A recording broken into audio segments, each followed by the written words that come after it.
Dear friends, today I'm going to start by telling you about 3 phenomena that actually touch on your unconscious appreciation of harmony.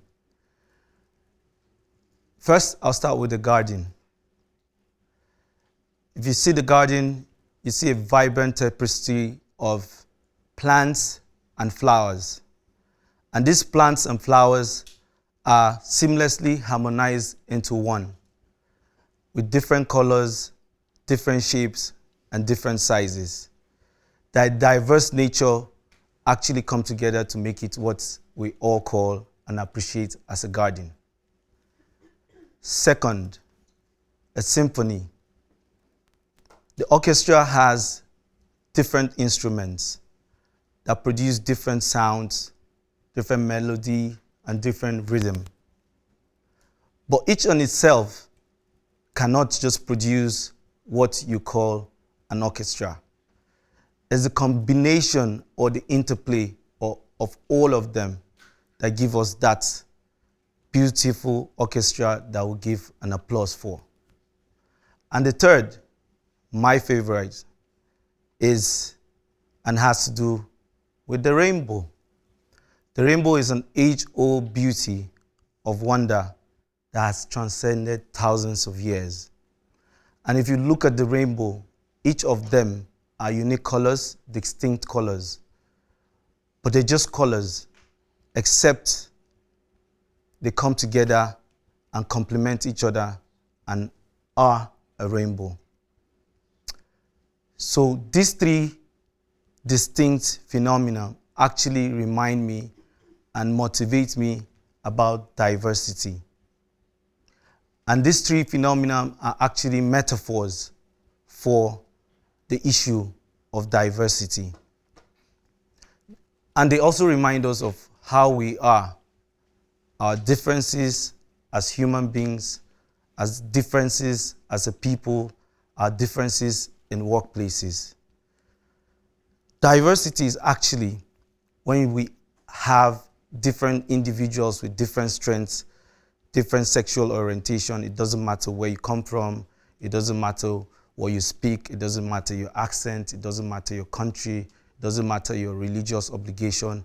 It's getting respect, value, and respect and value for what you always do at the workplace. So when you have a diverse environment, you see that innovation prospers, creativity prospers, and then there's respect and your voice is heard. Diversity actually makes people very happy and collaborate. Diversity is actually powered by today's internet world, where you just have phones at your fingertips. You're from Yemen, you know what's happening in India, for instance, and then you appreciate what these things happen, and then you harmonize and actually respect each other at a workspace environment. You would always most people want to be in a place where they are respected and their values are respected and they are heard and their voices are also respected. And when you have that kind of environment, you'll naturally be happy. People are happier when they have an environment where people understand them and just listen to them. You mustn't necessarily actually take what I say, but you could actually listen to what I say. And that's diversity. Whether I have a different sexual orientation or a different religion, it doesn't matter. It's just the strength. We've heard reports that have told us that in a diverse environment, companies that have diversity and cultural differences in their environment are 33% more likely to be profitable and have social impact. And why is it important at this day and age? Because diversity is a buzzword you've heard, and it's an anchor for 3 major words: equality, diversity, and inclusion. You must have heard of EDI. Now, EDI is how we are and how we behave in a workspace environment. And so what is diversity and how does it concern us with the earth? Diversity, why it concerns the earth and human beings, is because there are scientific evidences that we are molecularly attached to our environment, the earth. We are actually tied with our signatures. Our signatures and footprints are everywhere in the environment, and it shows that we're connected to our environment, the earth and the planet. But the challenge is there's scientific evidence that the earth is in crisis. The issue of climate change can never, ever be overemphasized today. The Intergovernmental Panel on Climate Change 2021 report says climate change is a global crisis that affects all of humanity, everybody. And what causes climate change? It's actually carbon emissions and our footprints, human activities over thousands of years. And this has shown that the earth is getting warmer and warmer every day. And these are irrefutable evidences that we have to do something about. And why is it getting warmer and warmer every day? Because of human activities over time. What are these human activities? These human activities are industrialization, it's how we generate power and how we do things, how we build, how we modernize over time. And one of the culprits of this system of climate change and accelerating heat in the atmosphere, it's man. It's man's activity. Our footprints of our activities have generated carbon over time. And if you look at this, you find out that from power to building to transportation are actually powered by fossil fuel. And these activities over time have affected and increased the temperatures over time. We're at a point that these carbon emissions are threatening livelihoods in different parts of the world. And man's livelihood is threatened. So today we are going to actually have to think of doing things differently from the past. The past had issues of where the earth has been exploited by extraction and waste. A lot of man's system at the time, after especially the Industrial Revolution, if you remember, had a lot of power by fossil fuel. And this fossil fuel over time has been the one that's powered the economy at that time. Do I think they were wrong? I don't think they were wrong. I think that was the knowledge of the time. That's what they knew, and that's how civilization advanced. And that wasn't anything bad. And it was actually labor intensive, it was actually very difficult, and it was actually take, and it was actually showing that the economy was better than the environment. People actually thought it was mutually exclusive. But today we're finding out reasons to believe that it's not actually mutually exclusive, but it's together and it's integrated. Today we're thinking of how we could transit from that kind of thinking to a new way of thinking. Today we're thinking of how life and human beings will think secularly. People will think of restoring the environment, people will think of recycling, people will think of replenishing, because we have an appointment with destiny. At that time, their thinking was civilization. At our time, our thinking is how to be sustainable and how to keep a better world for the future yet unborn. And how are we going to power this?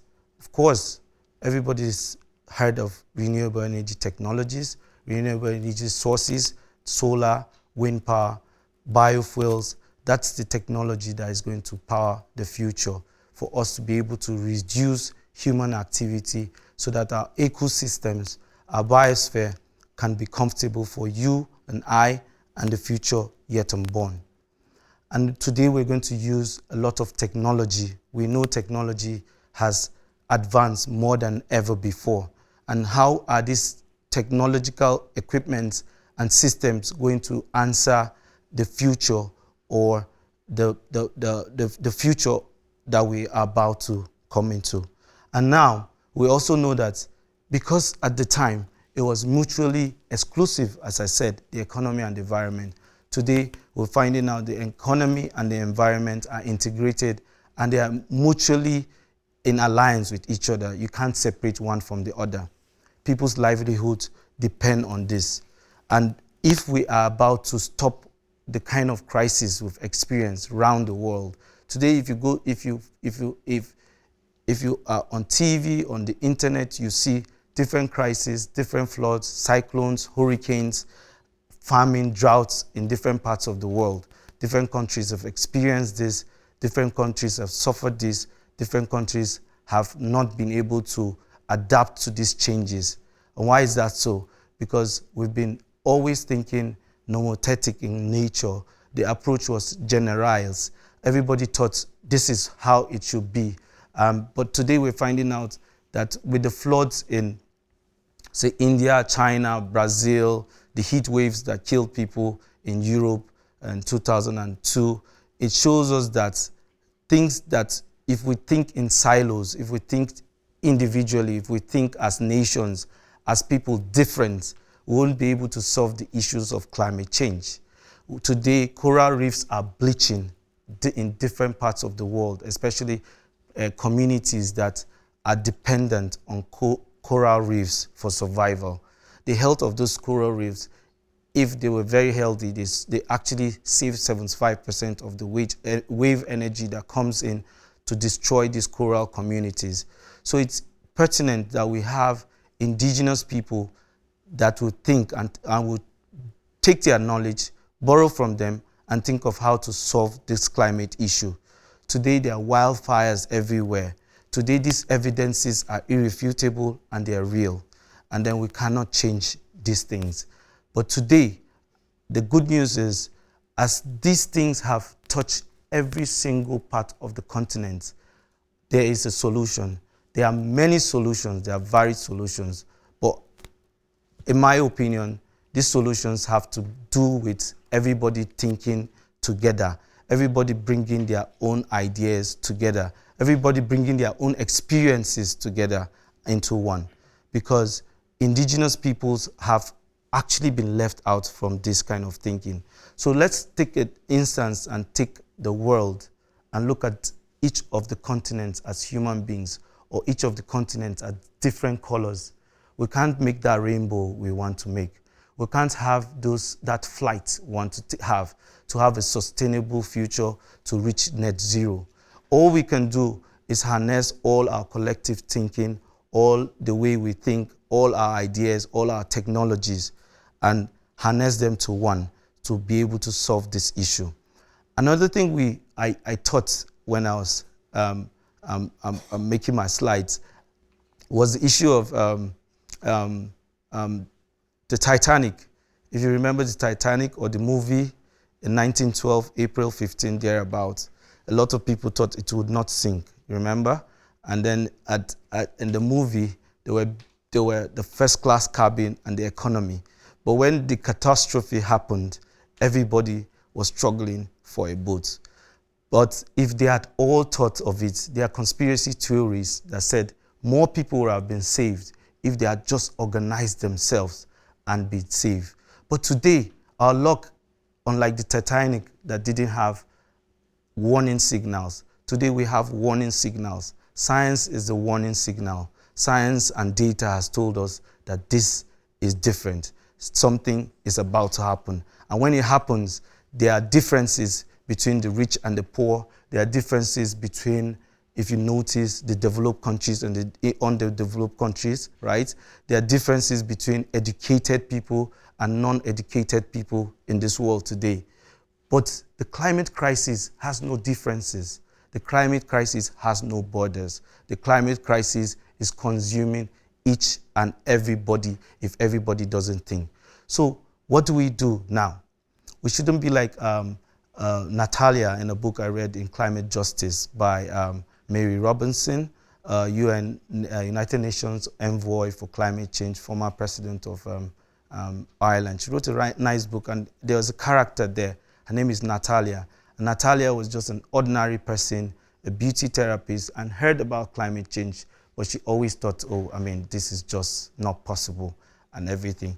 Until in Sydney, in Australia, the floods hit and it affected her. And then she started thinking, so what are we going to do together? How are our ideas going to take flight? I have a proposal, and my proposal is that for us to talk about climate resilience, climate adaptation, there must be to talk of climate justice.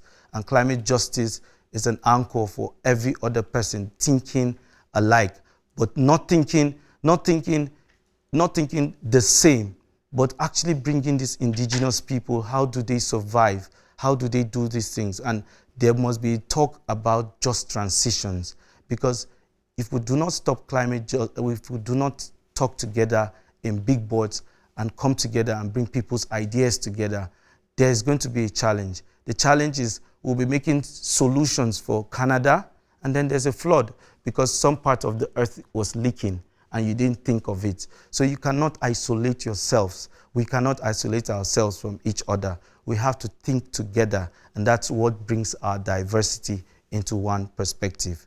Today, we have to think as one. We have to bring the tables together. We have to think of a just transition. How do we think of a just transition? The just transition has to do with people coming together and bringing actually what you really think, ideographic tendency and an ideographic approach to how we're going to solve this issue together. And what can you do individually? You could do something about energy efficiency. How much is your light bill? How often do you switch off your lights? How often have you thought of planting a tree? How often have you raised your voice to say something about climate change? And together, when we do these things, we can be a big, giant rainbow and solve the climate issue together. Thank you.